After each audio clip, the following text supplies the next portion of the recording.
The Dogmatics were established in 1981. They gained notoriety with a loyal following in the Boston music scene and beyond. The quartet was no different than any other talentless, self-deprecating, beer-swilling, girl-chasing lunkheads with guitars.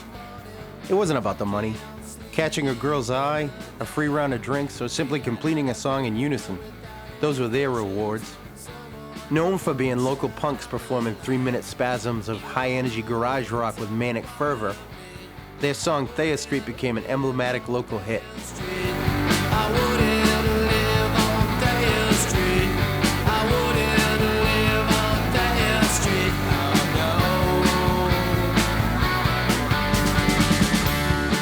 The band helped create a strong sense of community and camaraderie, while rubbing elbows with other acts like the Del Fuegos, The Replacements, Last Stand, Gangrene, the Mighty Mighty Bosstones, Scruffy the Cat, Turbines, The Flies, Cheapskates, Outlets, Neats, Unnatural Acts, Classic Ruins, Negative Effects, SSD, and Stranglehold. Oh, and Darkbuster, to name a few. We humbly present to you the Dogmatics, a dogumentary. The story of a quick-witted, always teasing but never malicious hometown band. Told in part with a treasure trove of long-forgotten and recently uncovered media. Starting with a cassette recording of a live broadcast from early 1982. Okay, I guess they're going to be taking a couple of minutes to fix up their equipment in there, and we haven't even gotten anything queued up. We've been caught totally off guard here, but they should be back in a couple of minutes with you anyway, so I wouldn't be too concerned. You've been listening to the Dogmatics. They've been playing live next door in our studio, standing by, and they're all ready to play for you again.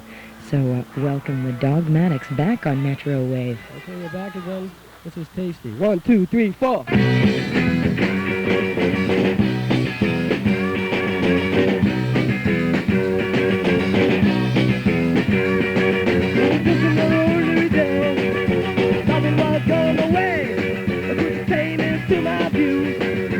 Something that I had to do. She's so thirsty, like it is thirsty. Oh, so thirsty.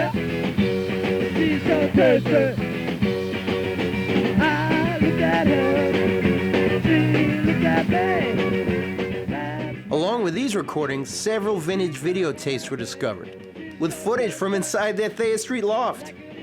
Then, when we spoke with the Dogmatics' original drummer Dan Shannon, we discovered the existence of a cassette containing the band's very first recorded demo. Now we did a recording at Radio Beat Studios, a cassette with 2 singles on it. Weekends and You Say. Oh, what? Yeah. That's new. That's something nobody else has remembered.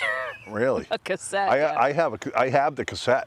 If you have a cassette player with the original 2 songs. What songs? You Say and what? You Say and Weekends. Oh my God. Yeah. But it had I loved it because it was me and Paul used to, it started out with a bass riff, you know, it was bum, bum, bum, bum, and then I came in with the drums, you know, and then the rest of the band came in after like 8 beats or something, then the rest of the band started coming in. And yeah. That was always me and Paul's fit, you know, he would be like, bum, bum, and then I would start, you know, yeah. It was 17, 18 playing in a band. And all my friends were like, "Oh, dude, that's awesome!" And they all became Dogmatics fans, you know. And, Another great discovery was a box of film reels, many with sound, going as far back as 1981. One of the spools even featured the young Dogmatics at Radio Beat Recording Studio.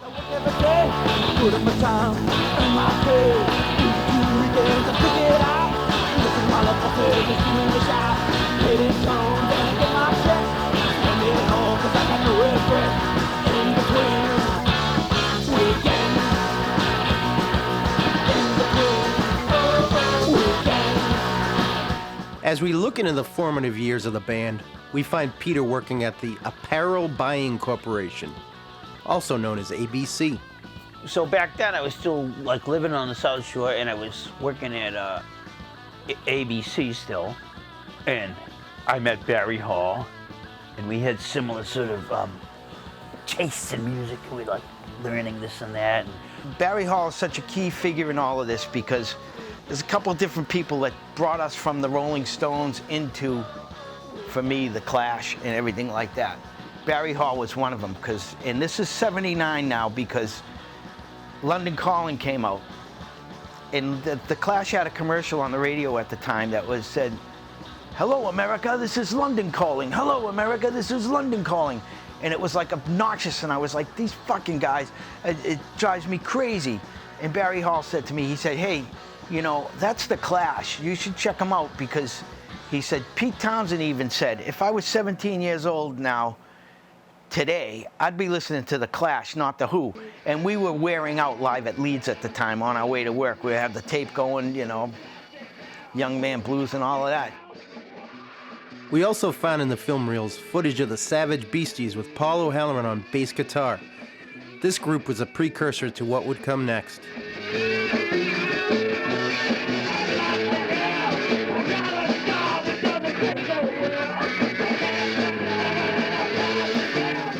That was a real trip. These guys had a house, and it was all rock and roll house. So down in the basement, was all the gear. We started the band the Savage Beasties. That entered Sam Babbitt, who is kind of key to us because he was a phenomenal musician, really. And I guess Joe maybe was the first drummer, and he must have stopped wanting to come down to Plymouth because then we got Dan Shannon. I was already like rebel mode at my house, you know, my parents, you know, and then I remember coming home, oh, I joined a band. What's the name? The Savage Beasties. They're just like, you know, like Irish parents, like, what the, what's a Savage Beastie? We decided to get a singer, and his name was Mike Scagalini, Skaggs, rest his soul, he's no longer here, but he was a big Dolls guy. Paul knew him, because Paul knew these kids from Plymouth that were like a New York Dolls cover band. And they came down and showed us like Personality Crisis, and I'm like, wow, this guitar part is actually this easy. And the egalitarian theory of punk rock, that's right. I'm just like, yeah, you can do it too. Why not? We played maybe one party, which is also a little bit historic because Barry Hall recorded some of it. It was in Kingston by the drive-in at some kid's house, and they set up a big tarp. And The day of that, I shot the film, but that was a real gas, you know. After the Savage Beasties disbanded, Paul O'Halloran got together with his identical twin brother Peter to form a new band, soon to be called the Dogmatics. Then I remember they told me, like, we're moving to this loft in Boston. We're going to start a band with Jerry. And the drummer at the time was this fellow called Dan Shannon, who's a fisherman out of Marshfield. Really good drummer. I remember thinking that, it's like, huh, that's interesting that there's going to be a band with twins in it. I wonder if that's ever happened before. I remember thinking, like, that's got to be something that's going to catch people's attention in one way or another. Pete bought his Telecaster guitar, and Paul bought a Telecaster bass. So they both had Telecasters. They were the same kind of blonde color, and it's like the twins with twin Telecaster. It's like, that is going to be something that, you know, it's not exactly a gimmick because, I mean, you and your brother share the same DNA. I guess it's a gimmick, but it's also a fact.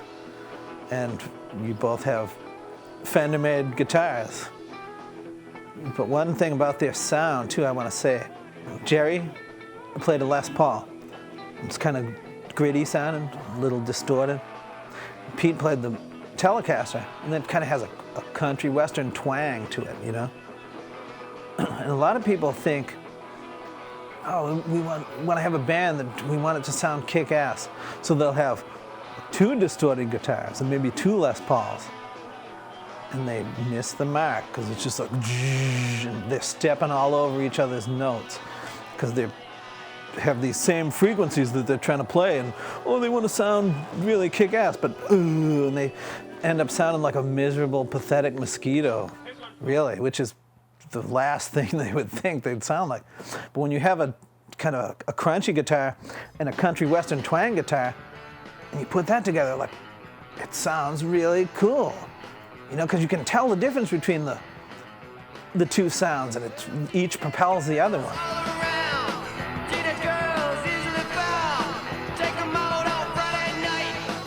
And then I got a job on a fishing boat in Scituate, and I was still in the band. And it was, you know, working on a fishing boat and being in a band in Boston is not compatible. Why not?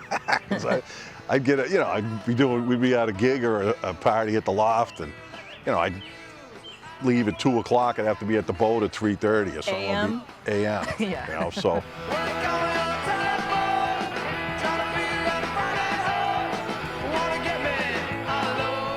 Yeah, the song "Teenage Girls." That's kind of. I think I wrote that. I used to listen to the New York Dolls quite a bit. And if you ever hear the song Pills by the New York Dolls, it's kind of the same riff. And Peter and Paul helped with the lyrics on there. They're nothing special, but I think we went for a lot of rhyming there.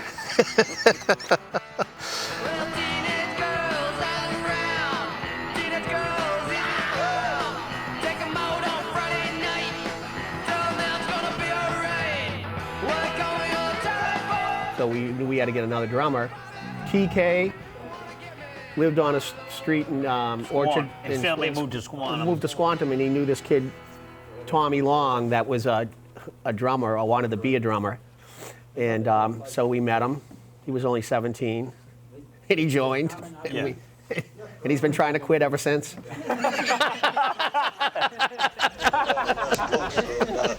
About 5 years now. I play with Duke Ellington at, I don't know, 46.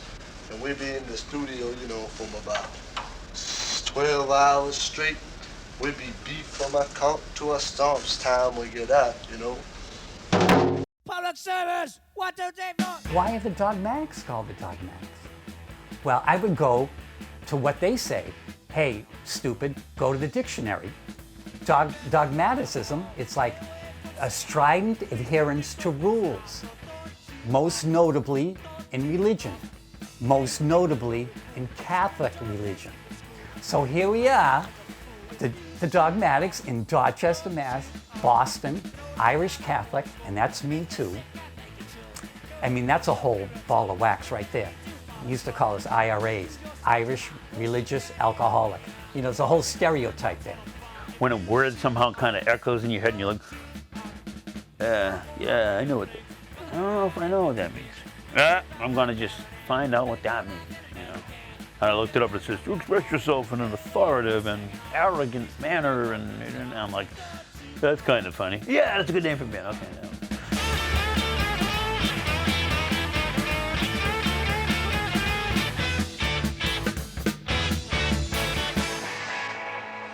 In 1983, the Dogmatics released their first 45 on Cat Records, featuring Gimme the Shakes and a cover of the Eddie Cochran classic 20 Flight Rock. The artwork for the packaging was done by two local creatives that called themselves the Media Ministers. Yeah, me and BC Kagan, we had Media Ministers, and we were doing, excuse me, we were doing like press kits for bands. It is, you know, it's so true, isn't it? You got Peter with the jacket. I sold that jacket. I had that jacket for ages. My dad was an antique guy after he retired. And he would get all, I'd say, look for jackets, look for guitars, you know. So he said, I've got you a flight jacket. You can have it, you know. And it was a helicopter, 50s helicopter jacket, you know. And the goggles, I don't remember where that came from, but that's, you know, that's definitely Peter there, you know. The rockabilly pilot, rockabilly fighter pilot. And then Paul wrenching with, because they had tons of bikes in the loft that never ran, you know. I think there'd always be one running, you know. TK's Norton or something, or maybe, I think Peter still has the Triumph with the great tank. So there was never more than one motorcycle running at the time. So, yeah. And then Tommy Long, of course, Mr. Beatnik. Yeah, it sums it up. And then the suave Mr. Lane, of course, because he was the suave one in the band, you know? Yeah. But I think that's what, if you knew these guys, you know, It really was for, you know, it was Quadrophenia, you know, South Shore Quadrophenia, whatever. It definitely was, and they brought that into the band, you know. Yeah, super. And then, you know, there was the whole process of having the record made, which back then was, you know, you had a... It was a big deal. Yeah. Big deal. It went to Texas. I mean, it took months, you know, to press it, and we overpressed. I think we made like 2,000, which we like still have some left because, you know, we didn't sell all of them, but... Ladies and gentlemen, all the way from Kingston, Massachusetts,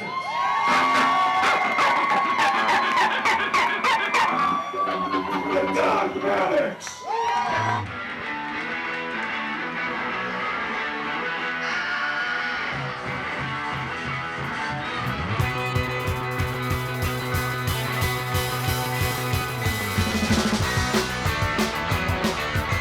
So we did a demo of at Radio Beat, and we just gave that out to the radio stations. You used to give them a little 7.5-inch reel-to-reel. Bring it, literally drive up to the station, knock on the door, hand them the tape. When Jerry wrote it, I think it's because when we started living at the loft, we became aware of the existence of cockroaches, right? So I think Jerry in particular didn't like them, and that's what that song is about.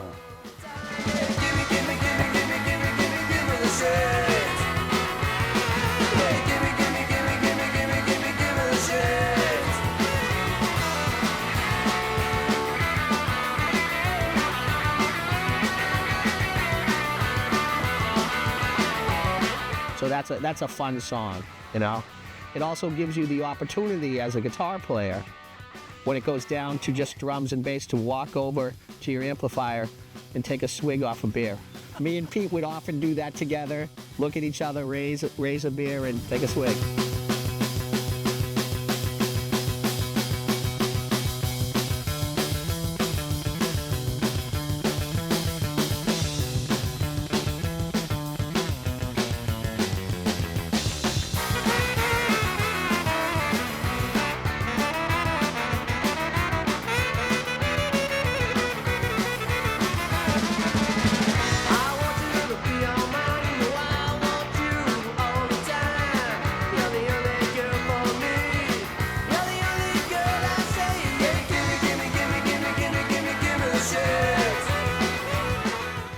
Give Me the Shakes is a Gerald Lehane composition, and you can see that actually the difference between a Lehane style song and a Paul O'Halloran style song in the way they're set up. Jerry's more of a traditional format songwriter with a verse and a chorus and a lead or a bridge, and then maybe another verse, and then out or ahead and out. Whereas Paul wrote in a different sort of unique, just floor it type of a way until it's over, and then maybe have someone blasting away on a lead toward the end or something. Everything's gonna make it, leave it alone. Acid rain. So Barry and Barbara, at one point, they did our press care. They are the media ministers.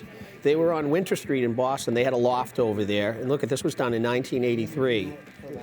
And then they did our single after this. And all these flyers, those are all Barry Hall's flyers. And they were all awesome. People would come to our shows just because of the flyers, not because they ever heard of us. Honest to God. And we would just go around town. That's the press kit. Yeah. This is the press kit. And we would literally spend a day going around Boston, up and down Newbury Street, gluing on flyers to each show, a week before, and people would literally come to a show because they saw that. That's how you did your promotion then. And get chased down the street by a business owner. What the fuck are you doing? Yeah, remember there was this one asshole guy like, take that down. Yeah. In 1985, the Dogmatics released their debut album on Homestead Records, and news of this release made the cover of College Music Journal. Following this exposure, the band began touring the United States. The first LP was called Thea Street. It featured songs like Pussy Whipped, Sister Serena, and King Size Cigarette. King Size Cigarette was a song by Charlie Chesterman's first band when he was in the Midwest called The Law. And he brought some singles out. He moved out from the Midwest, met Steve Fredette, and he had some of these singles from The Law. And somewhere along the line, Jerry had heard it and wanted to cover it and asked. I want to say that he got permission from Charlie for a Budweiser to put it on the record.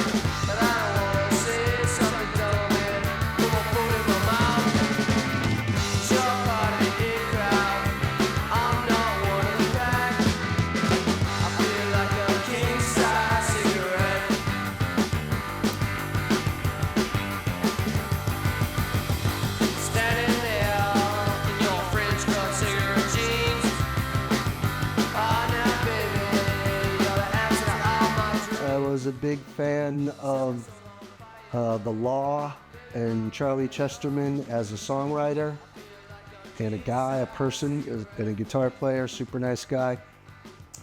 And I heard that song and I said, this is a great song, we should cover it. So we played it in our regular set.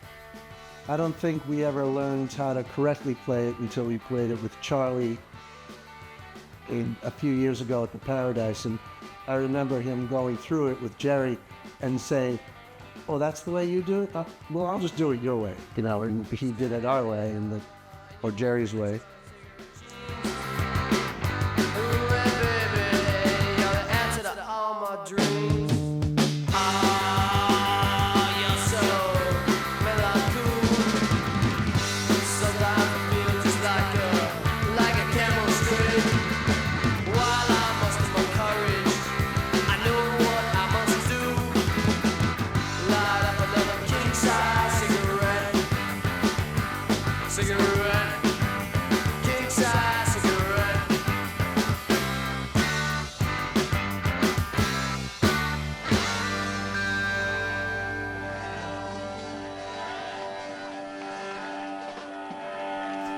They were Boston's house band, to me.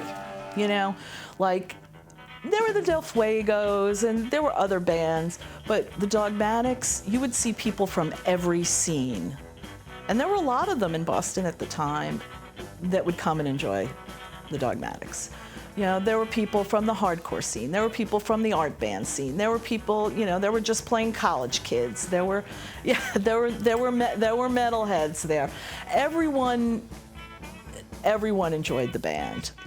There's not a lot of groups that were like that. They appealed to the old punks, they appealed to new punks, the hardcore kids liked them, rockabilly people liked them, and there was like a rockabilly strain out there at that time too. They were the one group everybody could agree on. So at the time, you know, there was a big hardcore scene in Boston.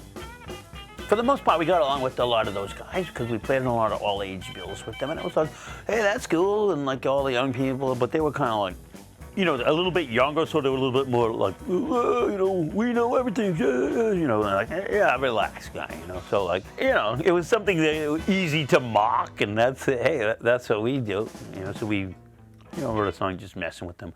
Oh my God, hardcore rules.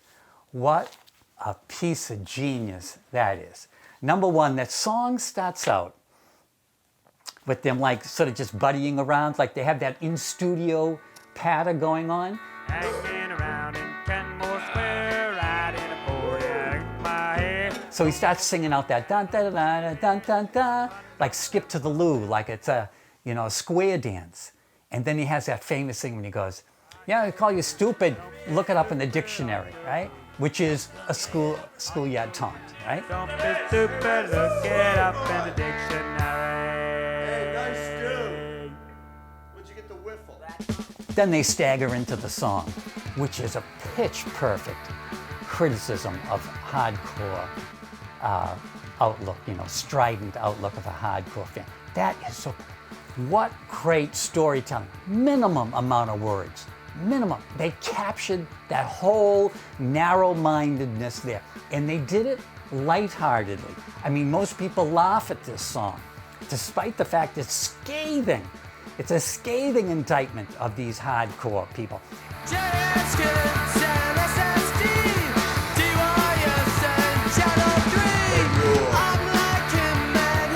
And look at the genius of that title. It's two levels. It's hardcore rules, meaning we're the greatest music. We're greater than, we rule over any other music. And it's hardcore rules. These are the rules we follow. Don't dress this way, do this, like this music, don't like this band. And that's narrow-minded. What else can you call it? Dogmatic. Dive out into the crowd. Take the music fast and loud. No such thing as rock and roll. Only yes. Because hardcore was supposed to be this really serious thing. Something I liked it, you know, it's exciting when I first heard it because it was fast and kind of incomprehensible, which is interesting, you know, but I mean, if you're gonna play like that, where it's like, sound like a record sped up and there's no melody and everything, and if you don't have a sense of humor about that, like, come on, man, like.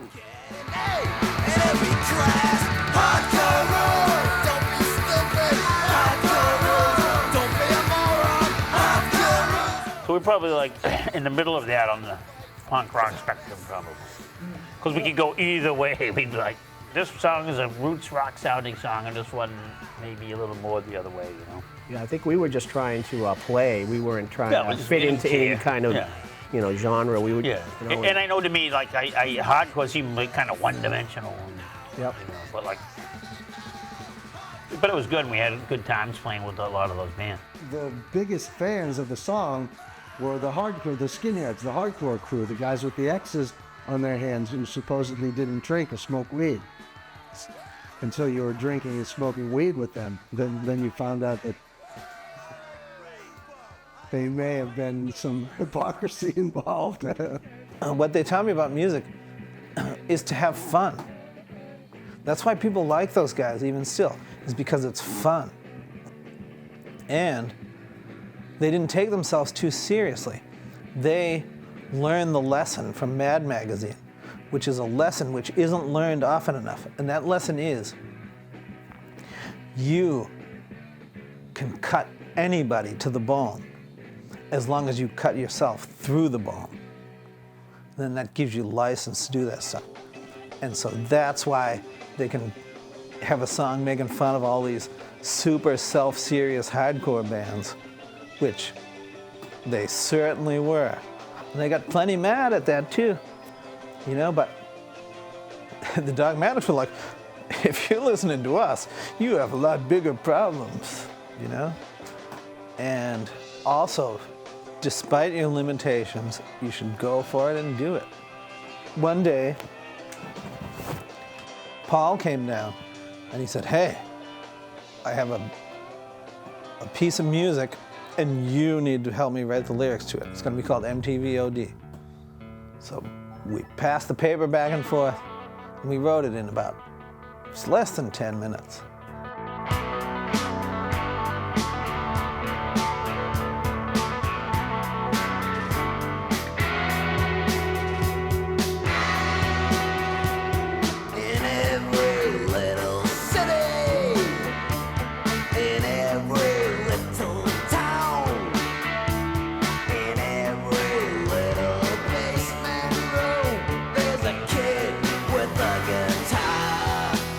Every little city and every little town. In every little basement room, there's a kid with a guitar. So we decided not to use rhyming couplets either. But then we used some rhymes later on in the verses. So that's what we kind of modulated our attack.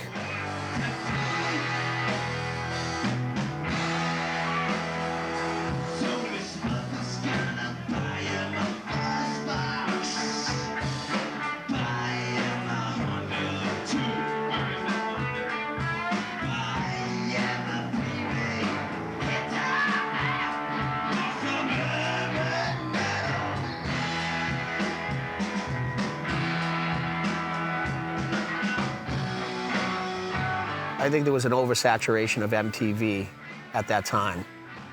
And, but now looking back, you wish that's how it was now. At that time, it was just a music video, one after the other. Now I don't even know if it's on now, but if it is, it's shows and there's no music. Paul wrote about how much he didn't like it in the song. If you listen to the lyrics are great.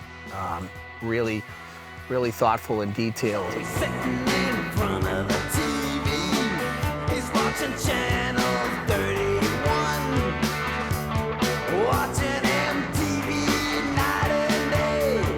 That's what he calls fun. In '65, I met Peter and Paul in kindergarten, which was at the Thompson School, right down the street from my house on Maxwell Street. So Peter always tells me he was amazed because I came walking into school alone. So we go in there, we're the only ones there, me and Paul, my mom's substitute teacher. She's registering us for kindergarten, and so we're playing with like the toys and the blocks and all these toys. Then in walks this kid who our own age, and he's all dressed in black, and he's gonna sign himself up for kindergarten. And that was TK, because he was already independent then, apparently. So that's when I met them, and then we met Jerry in first grade, you know, in '66. So TK was the first one to get a guitar, and we used to go up to his attic on Fuller Street. You know, TK got a guitar and just taught himself how to play. Then, then we try to pick it up, and we were like, wow, it's not that hard, you know? And then Jimmy played the guitar, and he was like the best older brother you could have imagined. So we were like, oh my God, he'd show us how to play. Like that's what, honestly, like we all looked up to Jimmy. So he would take us skating. You know, he told us about girls, everything. True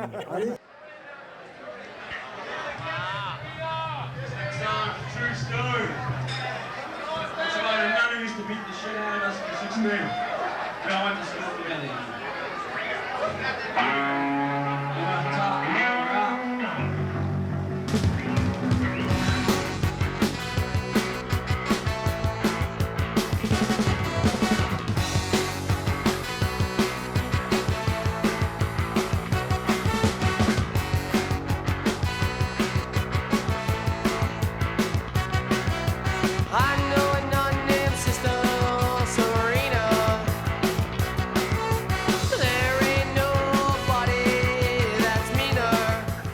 That's great when you're a little kid and they're like these tall, imposing women with like very weird habits on, which you're like, what? Why do people wear that? What? You know, you just don't know. And after a while, you accept it. Oh yeah, these women are your teachers, and they dress in this weird way. And gee, the one I had the first year was really nice. Now the second one, she's nice, but what about the third year? She's a monster. Like, what happened? Talk to her, you better look her straight in the eye. And I went to Catholic school. I know nothing about the Bible. I know nothing about the Bible. What do I know about? The catechism. They taught us the rules. They taught us the dogma. I think that they're saying, we're the dogmatics. We were put under this authoritarian Catholic upbringing, but we got free. We're not going to be mean. We're not going to be put underneath your rules. Punk means anti-authoritarianism. And that's what Dogmatics is. They're saying we are anti-authority, anti-this. You know, I think it went beyond corporal punishment when you're dragging someone by their hair down between the aisles or smashing their head against the board. I think that's a little bit over the top, you know?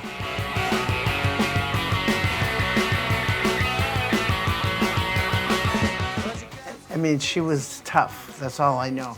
But they complained about her all the time, and Sister Serena, but I remember her very well. She was a pain in the neck. Which just made you be afraid of them, mostly.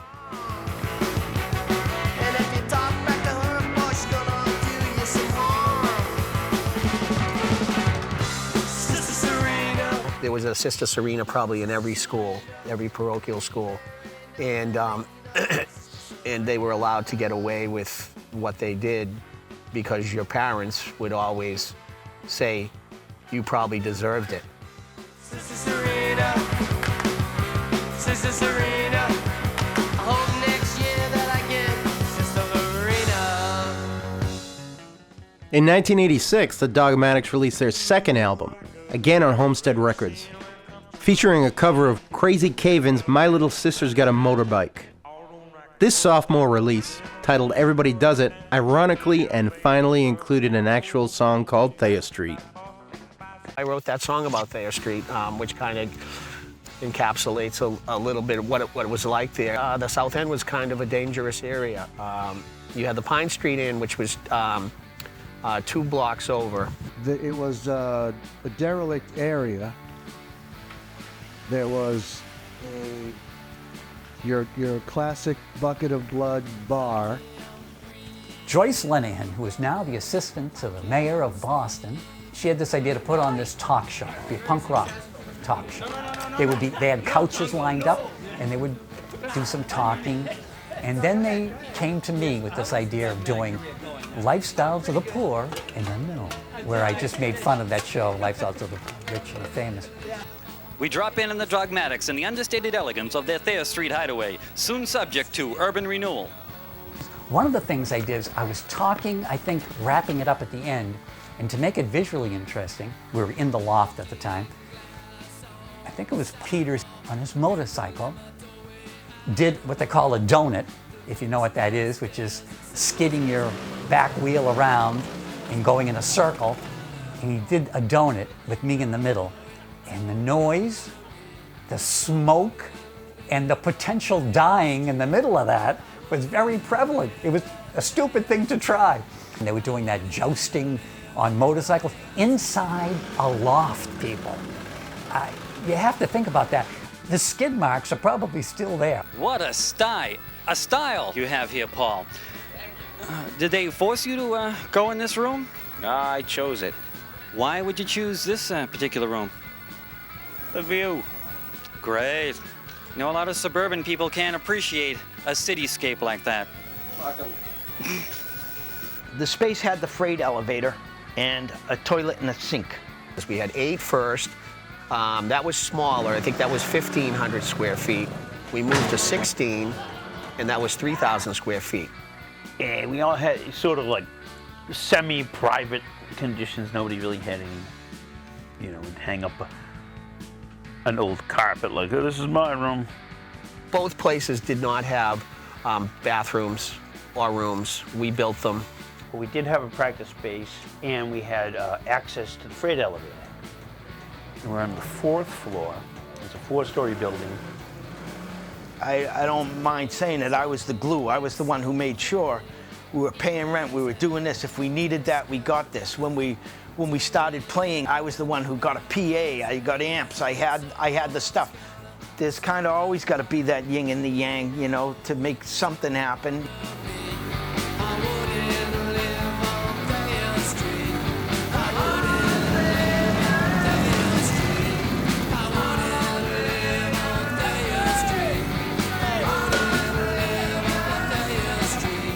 And those lofts were big.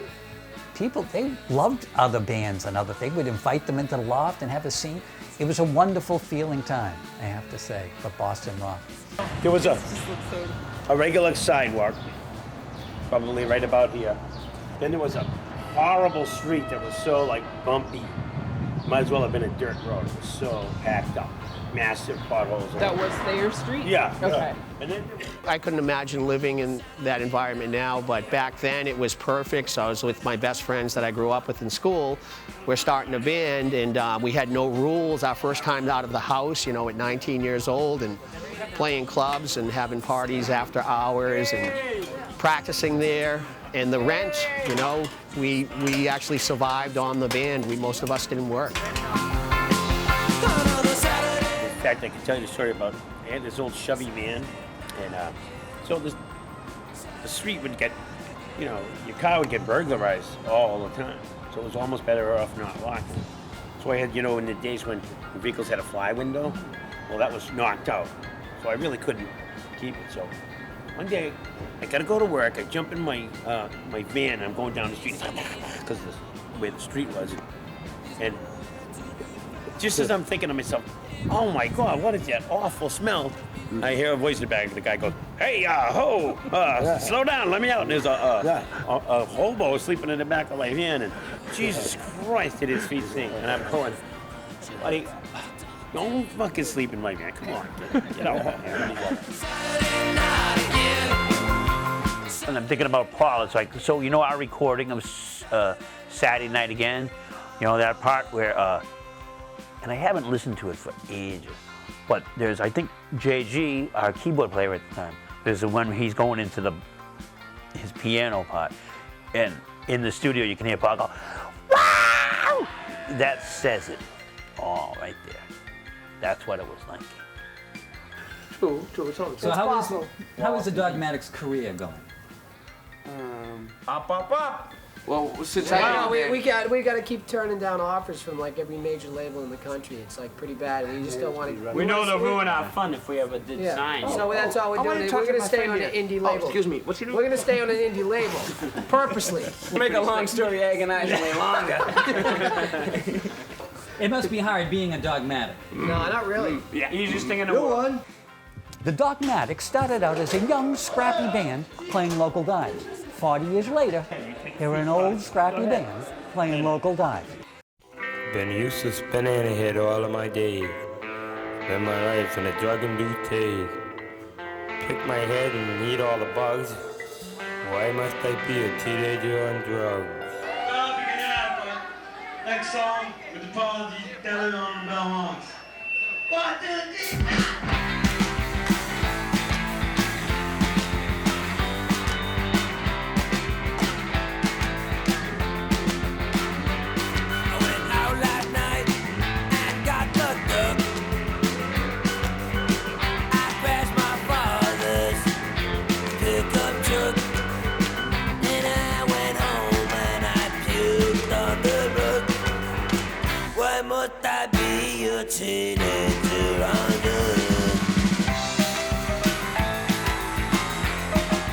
Well, Peter's all about the 50s style. He brings the 50s to the Dogmatics, where Jerry brings the pop punk of the 80s to the Dogmatics. And I bring the hard rock element, perhaps. And Tommy brings the jazz. You know, so we each contribute. There's a bunch of musical influences that make a confluence in the Dogmatics, I guess. I know that Peter and Paul really loved the Classic Ruins. That was a big band for those guys. I can't remember with Tommy. Tommy didn't really like much of anything.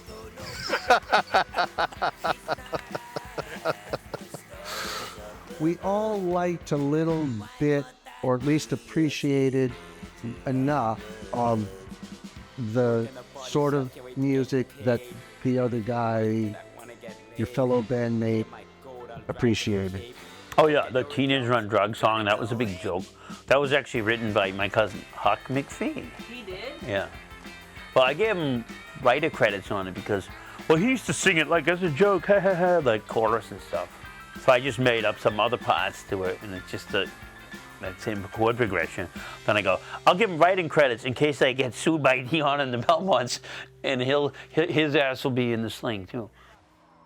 So there was a local thing, and it was on just pre-cable TV. It was UHF, and it was called V66 in Boston. V66, the beat goes on. So it was UHF 66 on your dial, and you go there, and it was kind of like a mini local MTV where they'd have a VJ, and they'd be like, hey, everybody, here's a new video by so-and-so, and they'd play the video, and then if you submitted a video, they'd play it. Why not, so. Well, our next video is another first. It's the first video that I directed. It's the Dogmatics, Good Looking Girls.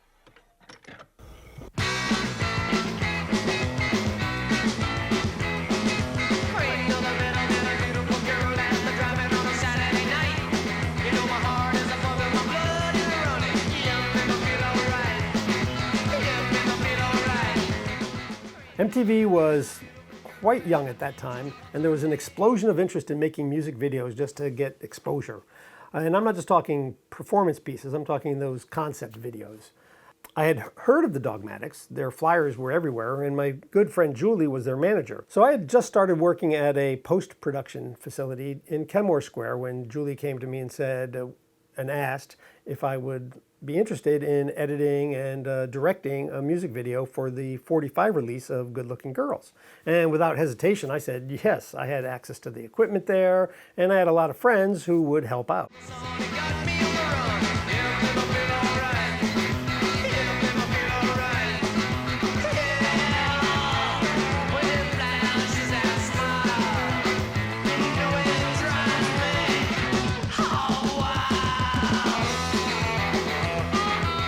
Number one, the songwriting is always great. But then again, there's the leads that are in there by Pete. And he does this thing in that song, and I don't have the exact notes, but this is sort of like this.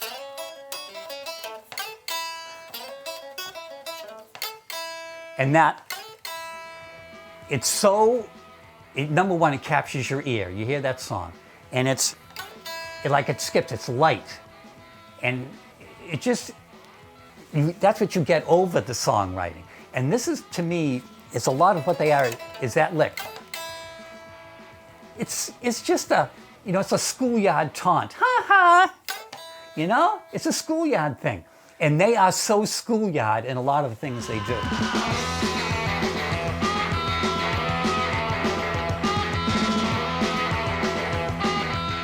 It's just like, how they say there's nothing new really. So it's like, where did I steal that lick from? Let's see. Wait a minute, who says I stole it, right?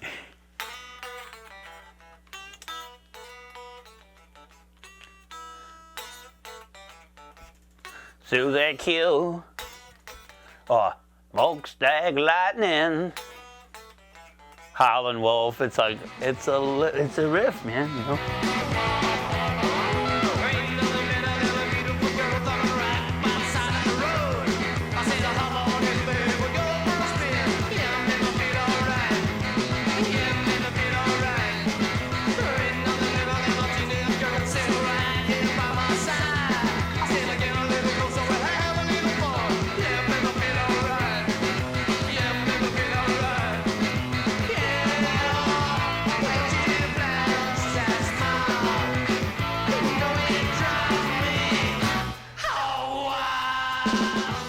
So we had a very brief creative treatment meeting. Julie told me that motorcycles and their loft apartment was important and needed to be included in the video. And so we shot the Good Looking Girls video using the Good Looking Girl friends of the band and Julie and a friend I knew from college, Jonathan, who went by Robin at that time.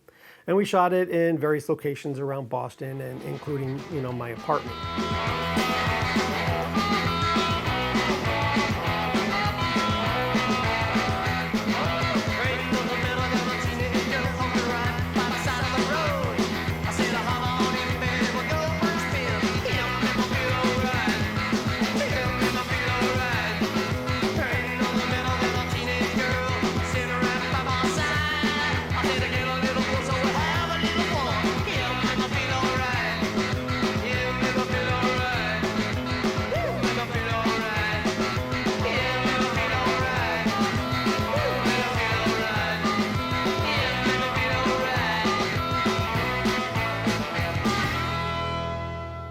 Nobody got paid except for the film costs and the processing costs and the pizzas that were provided.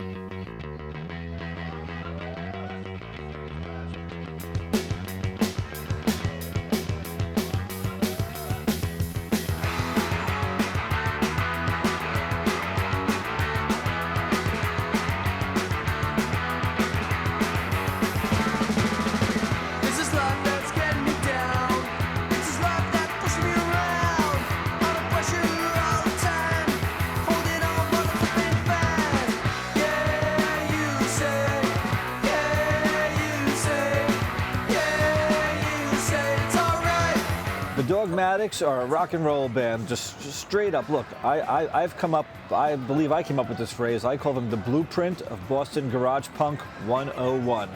And that's exactly what it is. You know, you want to open up an encyclopedia, a dictionary, and look up Boston Garage Punk 101.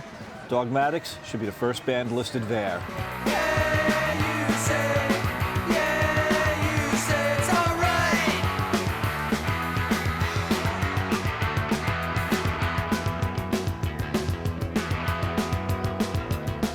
The Dogmatics are a sum of their parts, really.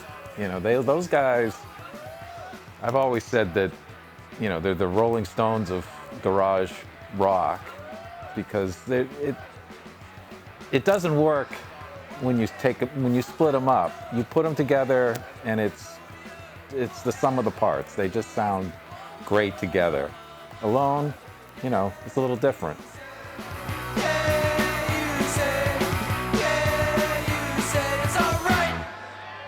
It's probably the most punk song they ever did, You Say.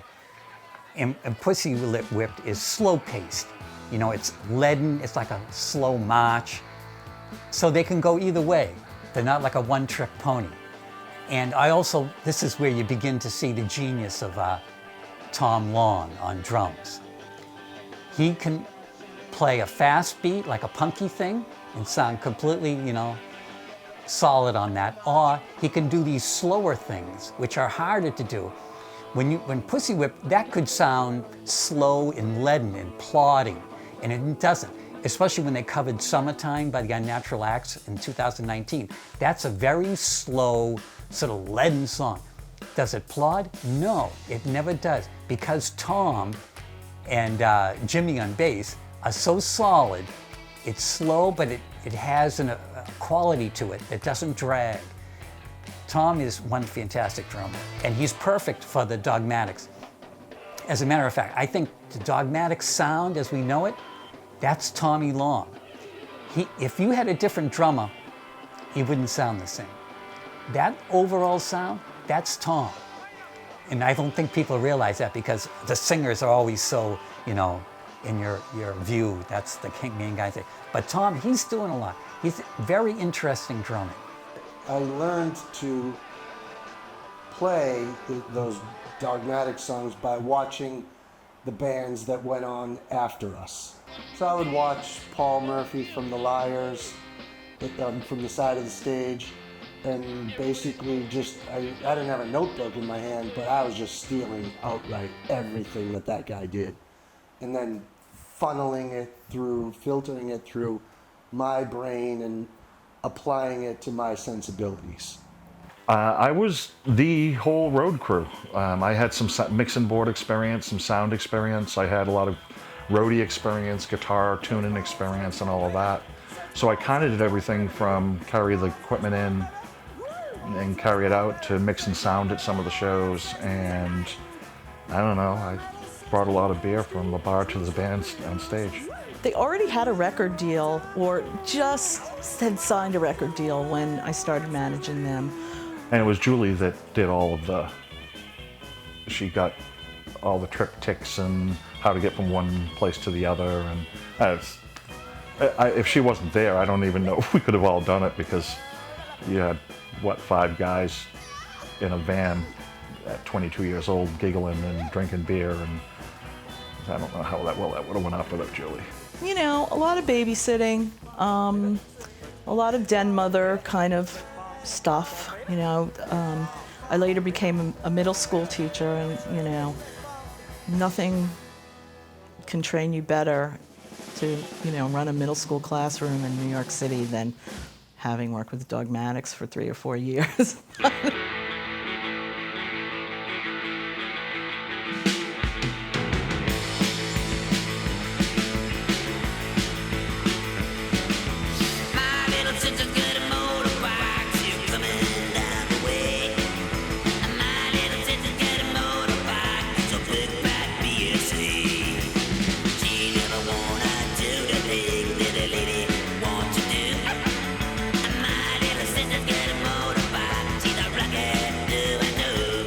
So we played in Montana, 2 places. We played at the station, And then we played at the University of Montana, which I think is in Missoula.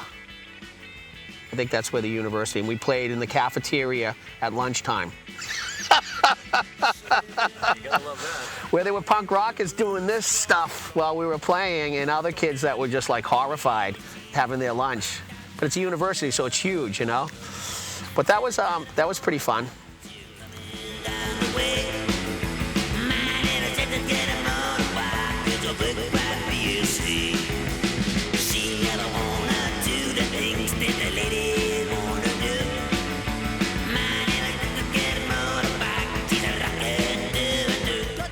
And that's another thing they have in their quiver, is Peter singing. Because he's got that, I'm gonna tell you about that. And that is just a whole, whenever he does that, I love it live. He knows he's a bad singer. He knows that, but he doesn't care.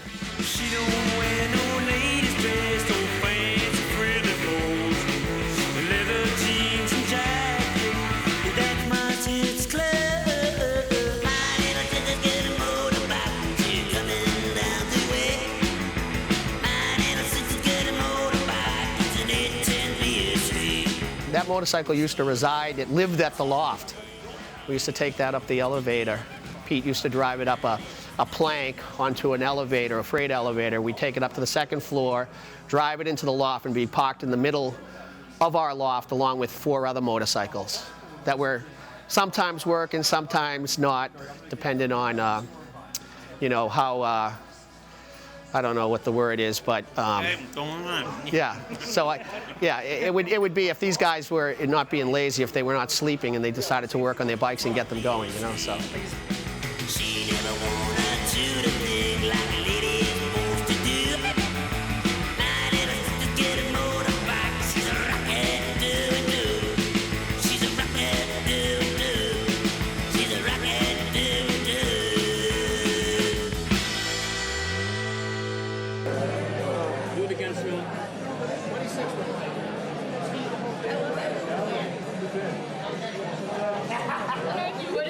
Well, it's kind of weird because a lot of my memories, especially being a kid, like, I don't know how anyone else's memories are, but my only memories now that stick out are ones when I wasn't with them because we were together so much.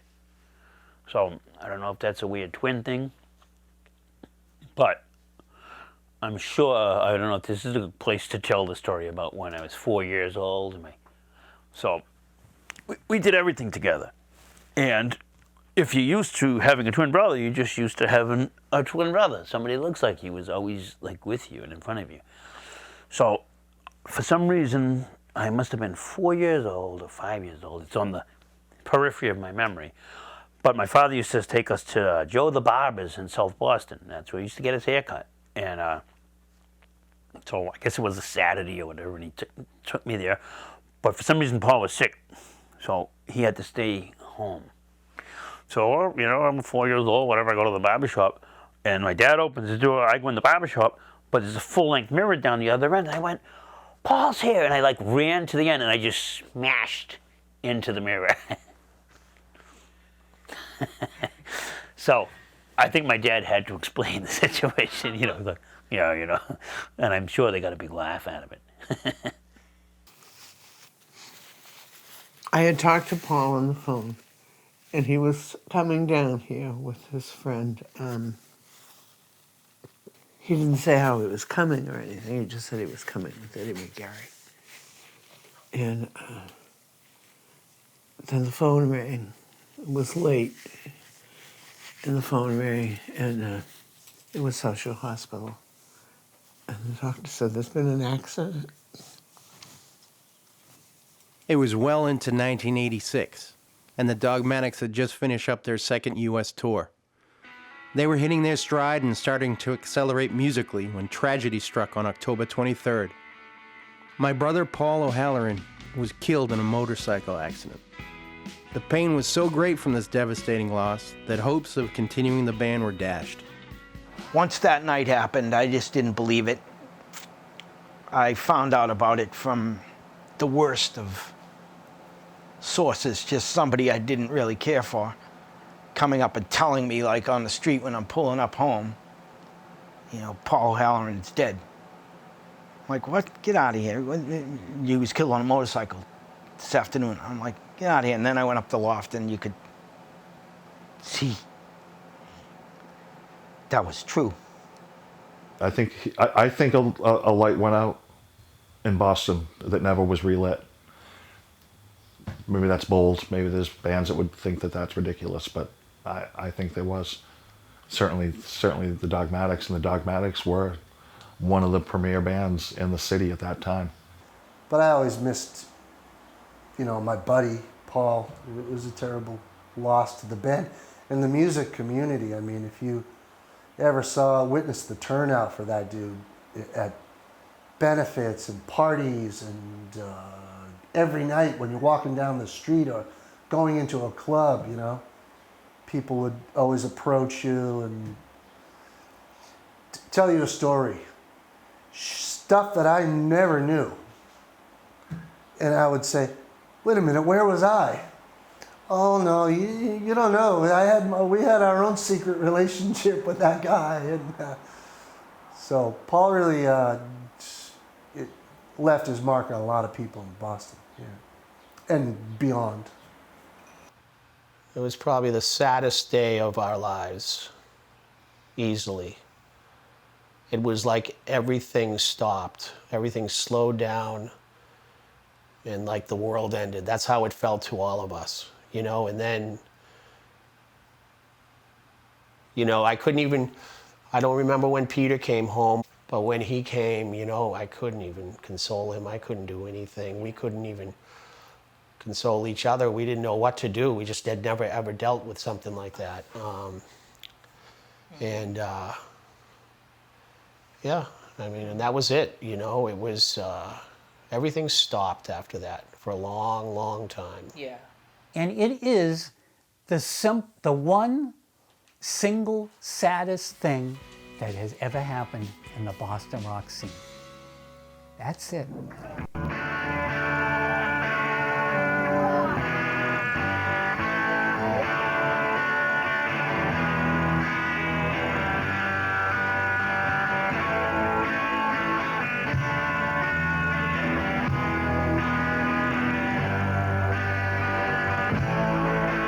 It's the 20th of December. The snow is falling down. 10 more squares deserted. And the ride is fucking packed. But it sure doesn't feel like Christmas time. It sure don't feel like Christmas time. It sure doesn't feel like Christmas time. It sure don't feel like Christmas time. Oh no. The Christmas song. Now that was one of my earliest memories of it. Was I was sitting on the couch in Kingston, and it was near Christmas. And Paul was sitting there, and he was talking about a song that he wrote about Christmas. And he had like some ratty old paper that it was written on. And there was an acoustic guitar maybe that he sang it on. You know, of course, he's like reading it off the lap, but I think that's the first time I ever heard it. He sings it with such feeling.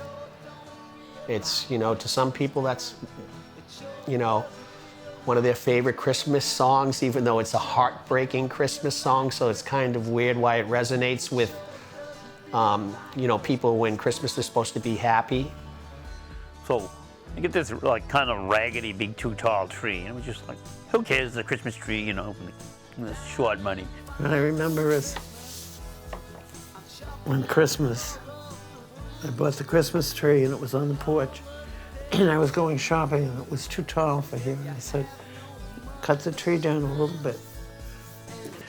So my mom goes, yeah, it's too tall though, cut some of it off, right?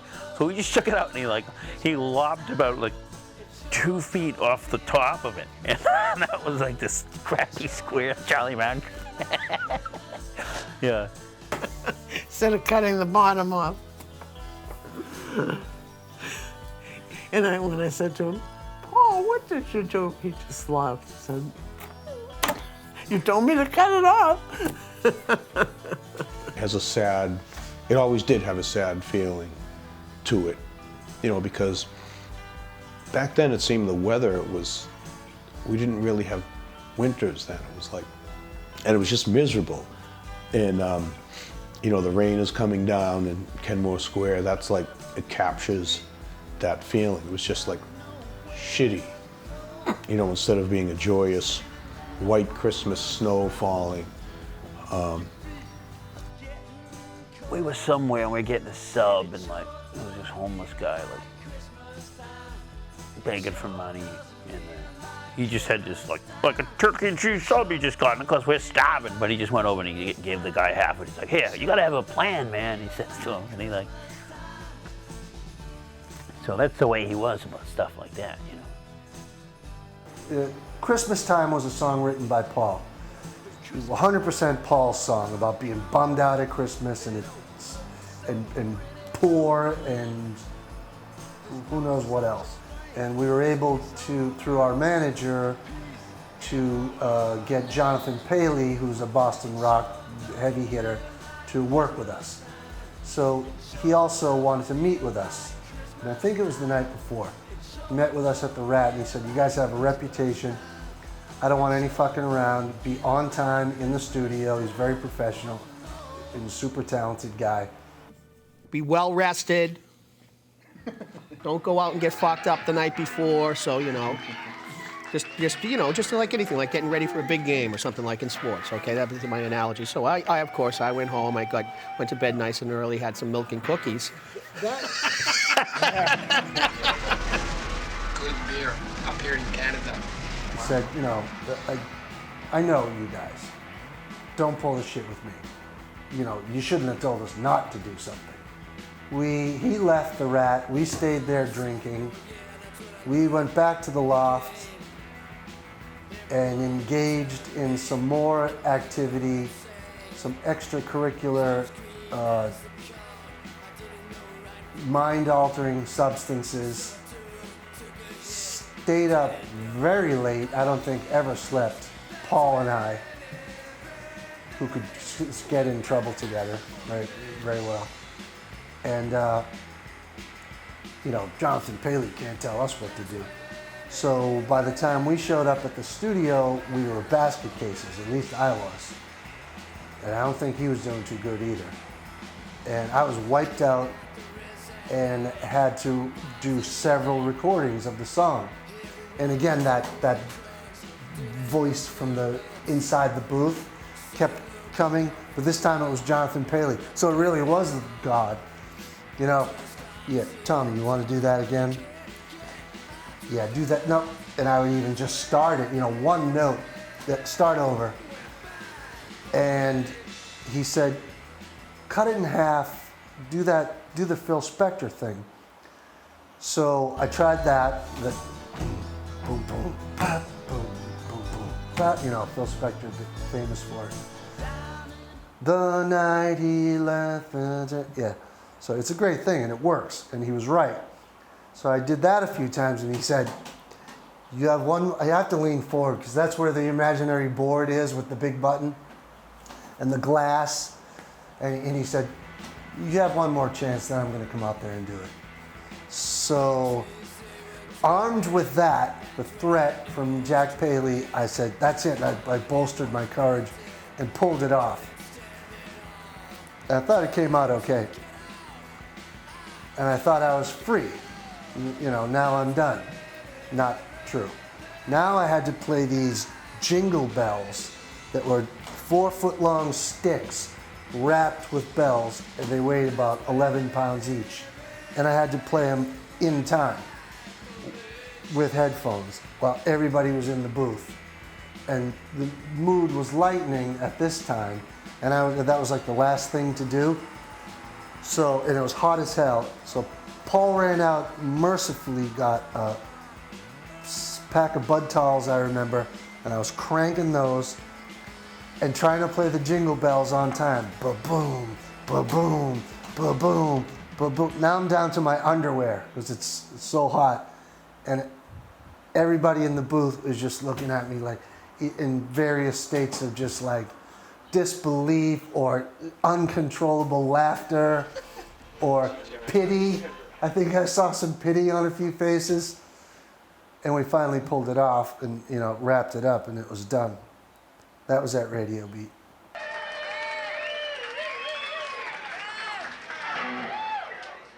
I don't love you like I used to do. I don't love you like I used to do. I don't love you like I used to do. Yeah, because Johnny was originally the one that filled in for Paul, because I didn't really have any bass experience.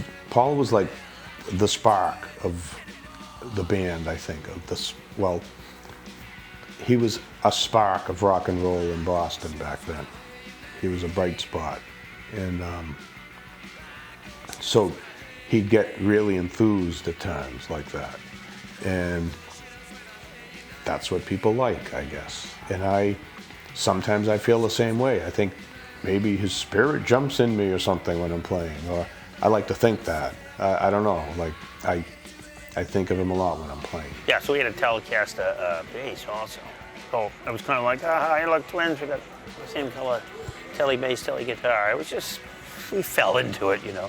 And so that's the one that my older brother Jimmy, who now takes over on bass here, who's now this guy. Now he's got a Telecaster bass that looks exactly like the other one. So when my brother passed away, we ended up burying him with this bass because they came out and, like, you know, when you're young and you don't think you're ever gonna die. And I think I said to him, I had a motorcycle crack up and it was close. And he goes, I go, well, remember, if I die, I want you to bury me with my guitar. Yeah. And so it came to pass, and so we buried him with his bass. And the case was moldering away in the basement, and I ripped the fender sign off and screwed it to the side of my van. Still have that artifact from the old days. So.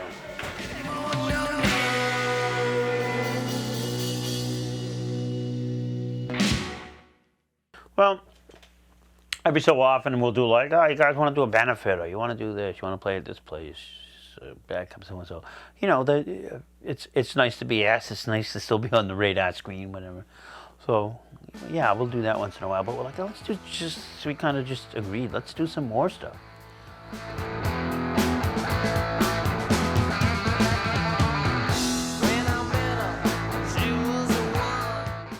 I remember feeling positive about it the first time we reunited as a band with one of the brothers on bass.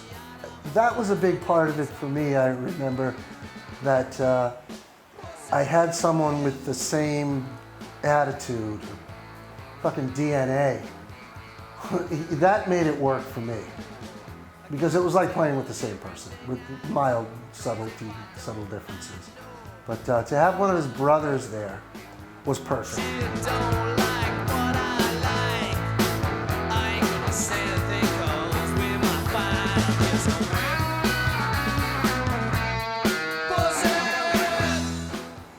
And I recall playing, being happy about it. It was a joyous experience. I mean, you know, it wasn't dark and gloomy.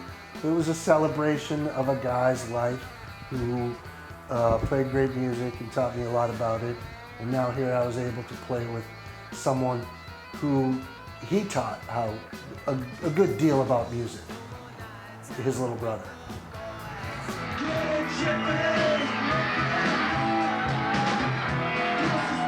What appealed to me was Paul's bass riff, and that is like one of my favorite little chunks of music. Boom, boom, doom, doom, doom, doom, boom, and Paul's bass line is just another chunk of Paul that lives in infamy for me. You know, it's my favorite thing, and I would look forward to him playing it any time I ever saw them, was for him to get to that spot.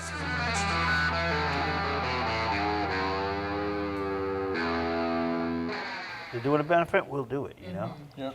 There's a reason to. Yeah, there's a reason, and remember, and shit sucks. It's automatic. Yeah. Right, yeah, those are automatic. I think back in the day we've done some benefits that we didn't. I remember doing a benefit for Mel King Do you remember that? Yeah. Yeah. He was a local rep in the South End. He ran for mayor. He's the first black. That was at the loft. That was He at the ended it loft. We actually for mayor in we- 84. What's that?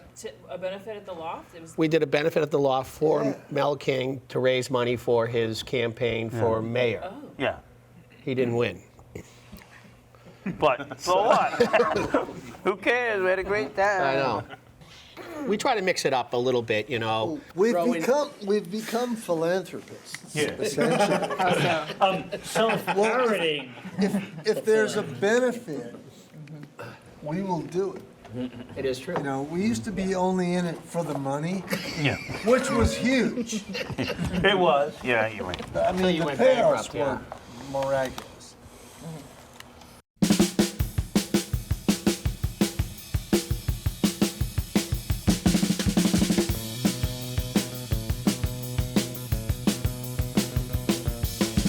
It was kind of cool because you're playing plugged in electrically beside a pool, so all kinds of bad stuff can happen. Fortunately, it didn't. And you have kids like running by you, jumping off the diving board. The diving board was like right there. That's how close we were to the water. It's kind of nuts, you know? That is funny. Brilliant.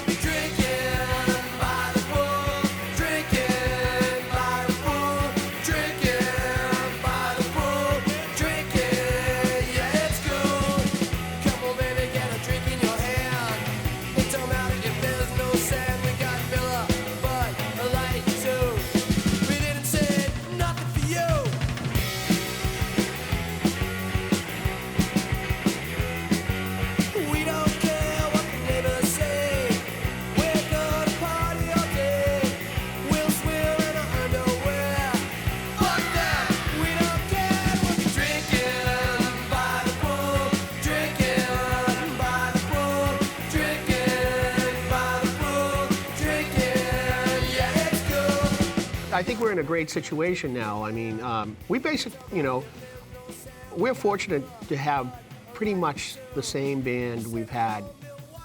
You know, Paul passing, the only people that have filled Paul's place have been Johnny O'Halloran or Jimmy, right? Playing bass. And we've added James, who gives us like, you know, So yeah. a lot of talent. And so, you know, those other instruments, I've always wanted some, you know, JG, for instance, having him as a keyboard player back in the day. You know, Yeah. Tommy was a little reluctant about that, but, you know, it worked, and it was great. But we've never entertained doing that again. But now the mandolin, that song, Wilbur Ross, I was like, okay, this is going to sound great for that. And James was able to write something almost immediately. And since then, you know, we've talked, and he showed us some of his songs, and we're hoping that we can make those songs into Dogmatic songs, you know, in the future. We need, you know, because it's a process. That's what we've always done, is try to write about what we know. And so, like I said, I think he showed me, Jade probably showed me, I don't know, 10 songs so far. Almost all of them were really good. But we're not going to give the band to Jay right just this minute.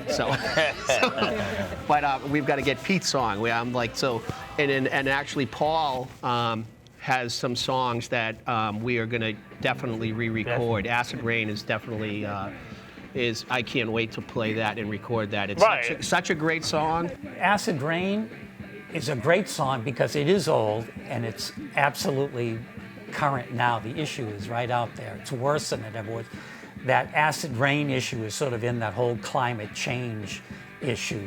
The Dogmatics didn't play together for many years following Paul's death, but the legacy of the band didn't fade. When called upon for the occasional benefit, they reassembled to perform and support the cause. 33 years after their sophomore LP, the Dogmatics returned to the studio and recorded She's the One on Rum Bar Records. The 7-inch vinyl EP features the Ballad of Wilbur Ross, I Love Rock and Roll, and the acclaimed title track, She's the One.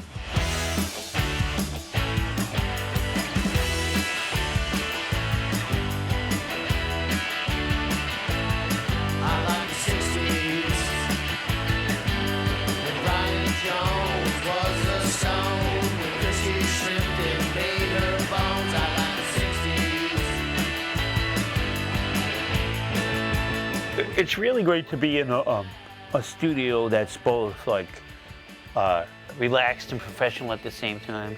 So he went to Ed Reamer's studio, which is in his barn in his house, but he's a total pro, great guy. And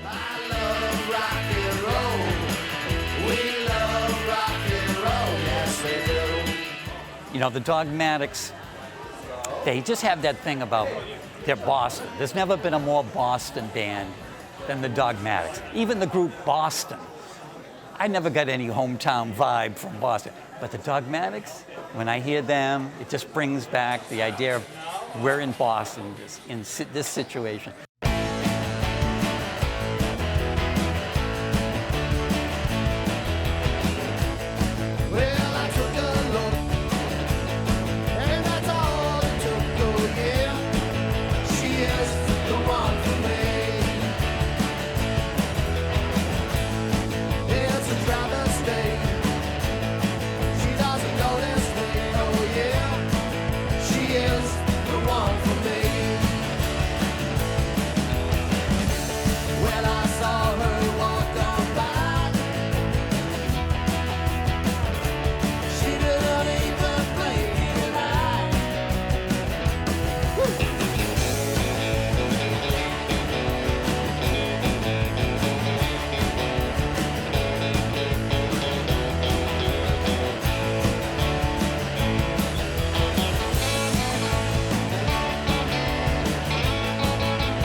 Acid Rain was a song that was written back in early 84? 84 by Paul O'Halloran.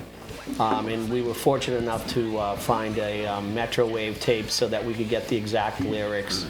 And we re-recorded it with Peter singing the Paul's vocals. And we re-recorded it, and on the way up here, when Jay was playing it on it, I couldn't tell the whole twin thing. I couldn't tell whether it was me singing or the original with Paul singing. Yeah. So. Yeah.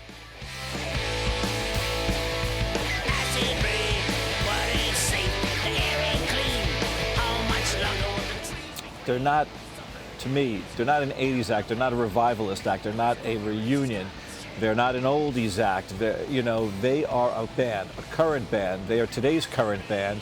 And if you were to ask me who one of my favorite bands are of today, it's the Dogmatics.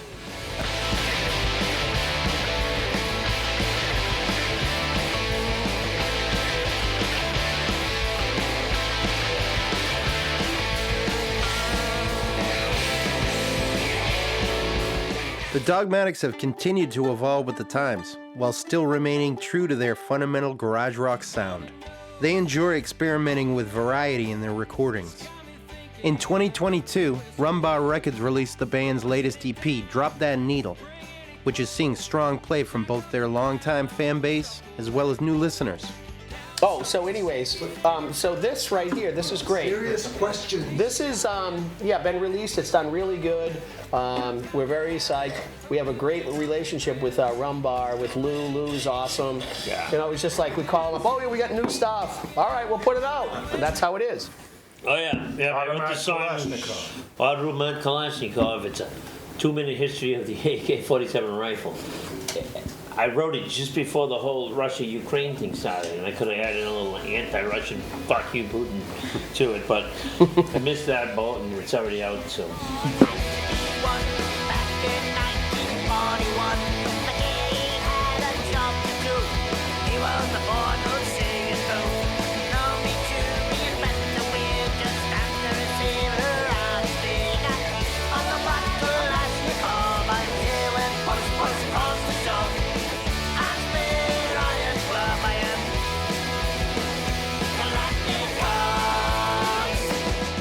They just dipped their foot into this political problem out there.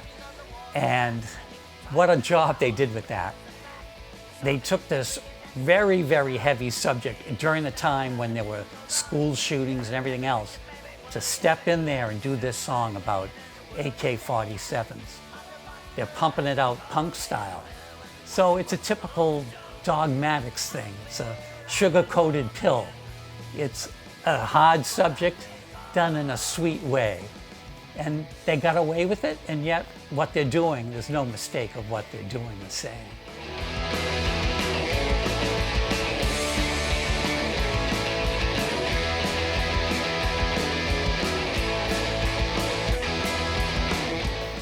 Jerry pulled out the press kit and it was like, oh, there are these great,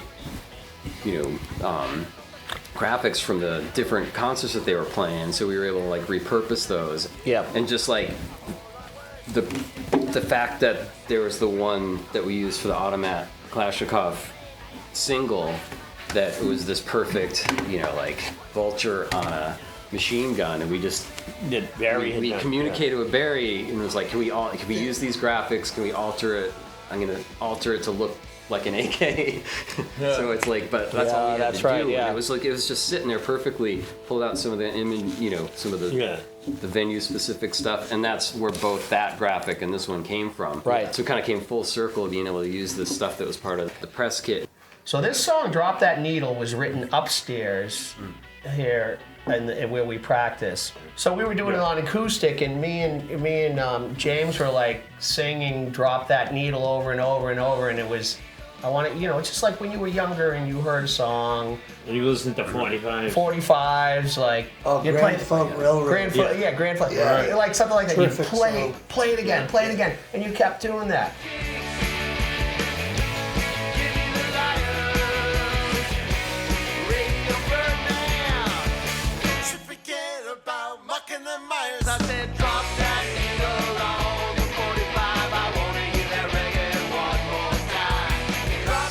Total great success, which is, you never know what's going to hit. I was shocked when Jerry starts telling me, like, hey, they're actually playing this and they're paying us.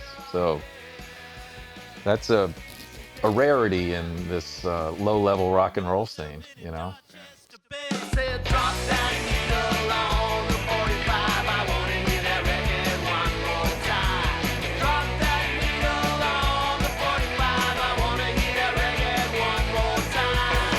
So the Dogmatics today made a record, Drop That Needle, and that song can hang up there with anything. Best of the Replacements, best of the Ramones, best of the New York Dolls, best of the Who, best of the Stones. I mean, that's a song that was made today, that was written today, that was recorded today. That's Boston Garage Punk 101 for you. Drop That Needle on the record, baby.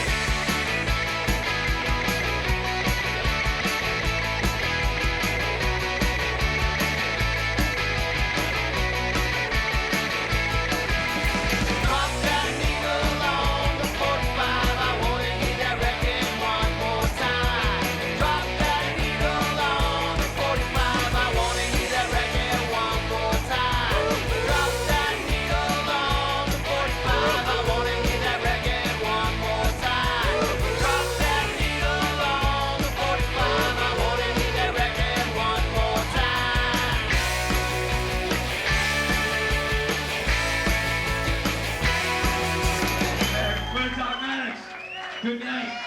Buy our record and shit. And maybe we'll be back, we hope to.